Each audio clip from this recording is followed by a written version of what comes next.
ನಮಸ್ಕಾರ. ಇಡೀ ಪ್ರಪಂಚದಲ್ಲಿ ನಿಧಿ ಎಲ್ಲರಿಗೂ ಸಿಗೋಕ್ಕೆ ಸಾಧ್ಯನೇ ಇಲ್ಲ. ಆ? ನಿಧಿ ಸಿಗೋದು ಎಸ್ಪೆಷಲಿ ಈ ರಾಶಿಯವರಿಗೆ ಮಾತ್ರ. ಯಾವ ರಾಶಿಯವರಿಗೆ ನಿಧಿ ಸಿಗೋದು ಗೊತ್ತಾ? ಯಾಕೆಂದರೆ ಇಡೀ ಪ್ರಪಂಚದಲ್ಲೇ ತಗೊಳ್ಳಿ, ನಿಧಿ ಎಲ್ಲರಿಗೂ ಸಿಗೋಕೆ ಸಾಧ್ಯನೇ ಇಲ್ಲ. ನಿಧಿ ಸಿಗೋದು ಎಸ್ಪೆಷಲಿ ಈ ರಾಶಿಯವರಿಗೆ ಮಾತ್ರ. ಯಾವ ರಾಶಿಯವರು ಅಂತ ಹೇಳ್ತೀನಿ, ವಿಡಿಯೋ ಪೂರ್ತಿ ನೋಡಿ, ಎಲ್ಲೂ ಸ್ಕಿಪ್ ಮಾಡೋಕ್ಕೆ ಹೋಗ್ಬಿಡಿ. ಮೊದಲು ಹೊಸದಾಗಿ ವಿಡಿಯೋ ನೋಡ್ತಾ ಇದ್ದವರು, ಮೊದಲನೇ ಬಾರಿ ವಿಡಿಯೋ ನೋಡ್ತಾ ಇದ್ದವರು ಚಾನಲ್ ಸಬ್ಸ್ಕ್ರೈಬ್ ಮಾಡ್ಕೊಳ್ಳಿ. ವಿಡಿಯೋ ಇಷ್ಟ ಆದರೆ ಲೈಕ್ ಮಾಡಿ. ಇವಾಗ ನಿಧಿ ಅಂದರೆ ಯಾವ ರಾಶಿಯವರಿಗೆ ಸಿಗುತ್ತೆ ಅಂತ ಹೇಳ್ತೀನಿ. ನಿಧಿ ಅಂದರೆ ಏನು? ಸಾವಿರಾರು ವರ್ಷಗಳ ಹಿಂದೆ ಈಗಿನ ಥರ ಬ್ಯಾಂಕುಗಳು, ಮನೆ ಒಳಗಡೆ ಅಲ್ಮೇರ, ಕಪಾಟುಗಳು ಸೇಫ್ಟಿ ಮಾಡ್ಕೊಳಕ್ಕೆ ಇರ್ತಿರ್ಲಿಲ್ಲ ಜಾಗಗಳು. ಅವಾಗ ರಾಜಾದಿರಾಜರು ಅವಾಗೆಲ್ಲ ಏನು ಮಾಡೋರು, ಬೆಟ್ಟ ಗುಡ್ಡುಗಳಲ್ಲಿ ಅವ್ರದ್ದೇ ಆದ ಒಂದು ಸಾಮ್ರಾಜ್ಯ ಕಟ್ಕೊಂಡು ಇರ್ತಾ ಇದ್ದರು ಪ್ರತಿಯೊಬ್ಬರು. ಅಲ್ಲಿ ಇಟ್ಕೊಳಕ್ಕೆ ವ್ಯವಸ್ಥೆಗಳು ಅಂತ ಏನೂ ಇರಲಿಲ್ಲ. ಇನ್ನೊಬ್ಬರು ಬಂದು, ಬೇರೆ ರಾಜನೋ ಇನ್ನೊಬ್ಬ ರಾಜ ಬಂದು ಹೊಡ್ಕೊಂಡು ಹೋಗ್ಬಿಡ್ತಾನೆ ಅಂತ. ಬಂಗಾರ, ನಿಧಿ, ನಾಣ್ಯಗಳು, ಬೆಳ್ಳಿ, ವಜ್ರ, ವೈಡೂರ್ಯಗಳು ಅವೆಲ್ಲ ಅವಾಗ ಏನು ಮಾಡ್ತಾಯಿದ್ರು, ಈ ಬೆಟ್ಟ ಗುಡ್ಡುಗಳಲ್ಲಿ, ಅರಣ್ಯ, ಒಂದು ನಿರ್ಜನ ಪ್ರದೇಶಗಳಲ್ಲಿ, ಬೆಟ್ಟ ಗುಡ್ಡುಗಳಲ್ಲಿ, ದೇವಸ್ಥಾನದ ಹತ್ರ, ಇಂಥ ಕಡೆ ಏನು ಮಾಡೋರು, ನಿರ್ಜನ ಪ್ರದೇಶಗಳಲ್ಲಿ, ನಿರ್ಜನ ಇದರಲ್ಲಿ ಏನು ಮಾಡೋರು, ಅಲ್ಲಿ ಒಂದು 4 ಅಡಿನೋ 5 ಅಡಿನೋ 6 ಅಡಿನೋ 7 ಅಡಿನೋ 8 ಅಡಿನೋ ಆ ಒಂದು ಅದರಲ್ಲಿ ಅಗದುಬಿಟ್ಟು 9 ಅಡಿನೋ 10 ಅಡಿ ಒಳಗಡೆ ಅಗದುಬಿಟ್ಟು ಅಲ್ಲಿ ಊಣಿಟ್ಬಿಟ್ಟು ಮುಚ್ಚಿಬಿಡೋರು.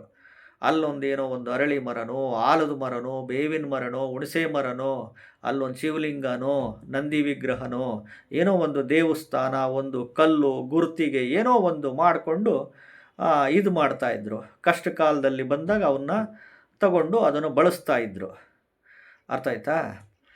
ಈ ನಿಧಿ ಅವಾಗ ರಾಜಾದಿರಾಜುಗಳೆಲ್ಲ ಬಿಟ್ಟೋಗಿರೋದು. ಅವಾಗ ಬಿಟ್ಟೋಗಿರೋ ಅಂಥ ಈ ಬೆಳ್ಳಿ, ಬಂಗಾರ, ವಜ್ರ, ವೈಡೂರ್ಯ, ಹವಳಗಳು, ಮುತ್ತು, ರತ್ನಗಳೆಲ್ಲ ಎಸ್ಪೆಷಲಿ ಎಲ್ಲರಿಗೂ ಸಿಗೋಕ್ಕೆ ಸಾಧ್ಯನೇ ಇಲ್ಲ ಅದು, ಅಲ್ವಾ? ಸೊ ಯಾವ ರಾಶಿಯವರಿಗೆ ನಿಧಿ ಒಂದು ಸಿಗುತ್ತೆ ಅಂತಂದರೆ, ಈ ಪೃಥ್ವಿ ತತ್ವ ರಾಶಿಗಳು ಅಂತೀವಿ, ಭೂತತ್ವ ರಾಶಿಗಳು, ವೃಷಭ ರಾಶಿ, ಕನ್ಯಾ ರಾಶಿ, ಮಕರ ರಾಶಿ, ಮತ್ತು ಜಲತತ್ವ ರಾಶಿಯವರು ಅಂತೀವಿ. ಜಲತತ್ವ ರಾಶಿ ಅಂದರೆ ಭೂಮಿ ಒಳಗಡೆ ನೀರಿರೋದು, ಭೂಮಿ ಒಳಗಡೆ ನೀರು. ಸೊ ಭೂಮಿ ಒಳಗಡೆ ಆಳ ಯಾವ್ಯಾವ ರಾಶಿಯವರಿಗೆ? ಜಲತತ್ವ ರಾಶಿಯವರು, ಕಟಕ ರಾಶಿ, ವೃಶ್ಚಿಕ ರಾಶಿ, ಮೀನ ರಾಶಿಯವರು. ಮತ್ತು ಇನ್ನೊಂದು ಕುಂಭ ರಾಶಿ. ನೋಡಿ, ಕುಂಭದಲ್ಲಿ ಏನಿದೆ ಅಂತ ಇದು ಮಾಡೋಕ್ಕಾಗಲ್ಲ. ಈ ರಾಶಿಯವರಿಗೆ ನಿಧಿ ಸಿಗುವ ಚಾನ್ಸಸ್ ಇರುತ್ತೆ. ಬಟ್ ಎಲ್ಲಿ ಸಿಗ್ತತೆ, ಯಾವಾಗ ಸಿಗ್ತತೆ ಅಂತ ಯಾವ ಜ್ಯೋತಿಷ್ಯಗಳ ಕೈಲೂ ಹೇಳೋಕ್ಕೆ ಸಾಧ್ಯನೇ ಇಲ್ಲ. ಎಲ್ಲಿ ಸಿಗ್ತತೆ, ಯಾವ ದಿನ ಸಿಗ್ತತೆ, ಯಾವ ವಾರ ಸಿಗ್ತತೆ, ಯಾವ ತಿಂಗಳು ಸಿಗುತ್ತೆ, ಯಾವ ವರ್ಷ ಸಿಗುತ್ತೆ ಹೇಳೋದಕ್ಕೆ ಸಾಧ್ಯನೇ ಇಲ್ಲ.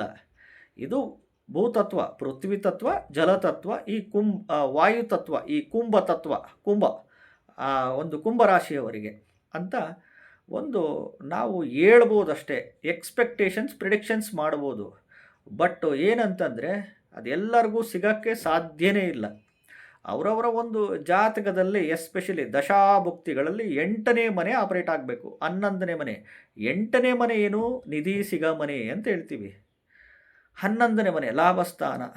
ಇವೆಲ್ಲ ಈ ಶನಿ ದಶೆ ಒಳಗಡೆ, ರಾಹು ದಶೆ ಒಳಗಡೆ, ಕೇತು ದಶೆ ಒಳಗಡೆ, ಶುಕ್ರ ದಶೆ ಒಳಗಡೆ ಈ ಒಂದು ರಿಲೇಟೆಡ್ಸ್ ಎಲ್ಲ ದಶಾಭುಕ್ತಿ, ಅಂತರ್ಭುಕ್ತಿಗಳು ಆ ಒಂದು ರಿಲೇಟೆಡ್ಸ್ ಬಂದಾಗ ಆ ರಿಲೇಟೆಡ್ಸ್ ಇರುತ್ತೆ.